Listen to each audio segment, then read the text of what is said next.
नमस्कार शेतकरी बंधूंनो, आज आपण उपस्थित आहोत बारामती येथे सुरू असलेल्या कृषी प्रदर्शनामध्ये, जेथे आपल्या केबी बाळाच्या स्टॉलला भेट देण्यासाठी केबी बाळाचे शेतकरी आलेले आहेत. त्यांनी आपली काही प्रोडक्ट वापरलेले आहेत, तर आपण त्यांच्याकडूनच जाणून घेऊयात की त्यांना कशा प्रकारे फायदा झाला. नमस्कार सर. सर्वप्रथम आपली ओळख आपल्या शेतकरी बंधूंना करून द्या. माझं नाव श्रीकांत बबन काळाने, मुक्काम पोस्ट बेलवंडी, तालुका श्रीगोंदा, जिल्हा अहिल्यानगर. आमच्याकडे द्राक्षे हे पीक आहे आणि 3 एकर क्षेत्र असून त्यामध्ये 18 ऑक्टोबर आणि 2 नोव्हेंबर यामध्ये आम्ही छाटणी केली ती बागेची. तर मी सुरुवातीला बॅलन्स्टिक हे पीएच मेंटेन करण्यासाठी प्रत्येक औषधामध्ये वापरलं, तर त्याचे रिझल्ट देखील अतिशय उत्कृष्ट मला भेटले.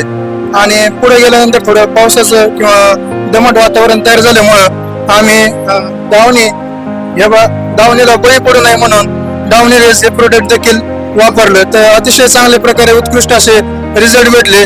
कुठल्याही प्रकारचं त्यामध्ये औषधाचा सिम्पटम्स जाणवला नाही किंवा रेजिस्टन्स आले नाही फळावरती, आणि फळाला चकाकी शायनिंग अतिशय चांगली मिळाली. तर सर्व शेतकऱ्यांनी ते प्रोडक्ट वापरावे ही सांगतो. नक्कीच सर, तुमचा जो तुम्ही अनुभव शेअर केला त्यामुळे इतर शेतकरी देखील त्यांच्या पिकामध्ये हे प्रोडक्ट वापरतील, त्यांना देखील त्यांच्या पिकामध्ये अशाच प्रकारचा रिझल्ट मिळेल. धन्यवाद सर.